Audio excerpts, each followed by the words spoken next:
Tu sem zato, da vam pojasnim dejansko iskreno, kaj je okoli teh spornih zadev, ki so se danes pojavili v medijih. Jaz vam želim povedati, da je ta nepremičnina v moji lasti cirka 11 let in da sem jo v bistvu takrat kupil v dobri veri, da bo legalizirana. Bila je že v postopku legalizacije, že od mojih predhodnikov.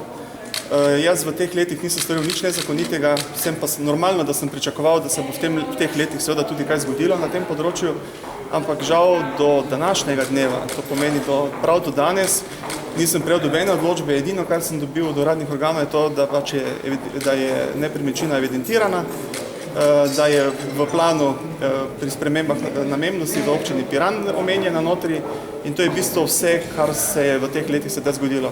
V vsakem primeru, če bi v tem času kakršnokoli odločbo prejel rušiti tega objekta danes tam ne bi več bilo. Zdaj takole, jaz se ne mislim zdaj dejansko izpostavljati tukaj, z veseljem vam bom odgovarjal tudi na vprašanja pol naprej, ampak mislim, da je zadeva zame takšna, da nekako pričakujem, da se bo v naslednjih dneh pač zgodilo še kaj v zvezi tega, kar se tiče odločitev organov. Jaz sem pa seveda pripravljen na vse postopke organov in bom seveda, če se bo karkoli v tem času zgodilo, tudi spoštoval. Objekt ni legaliziran, to ste rekli sami, odkot vam potem hišna številka na tem objektu? Jaz to ne vem, zato ker jaz sem ta objekt kupil pred 11 leti.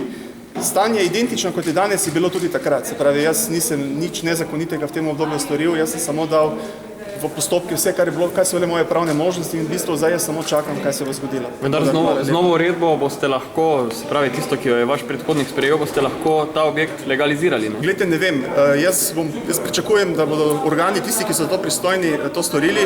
Jaz sem bil v opoziciji tudi na občini Piran, da bi lahko te zadeve reševal, in nisem takrat reševal in nisem na noben organ v postopku pritiskal, tako tudi ne mislim kot minister na noben postopek organov pritiskati. Jaz mislim, da imamo pravno državo in da treba spoštovati zakone. Hvala lepa.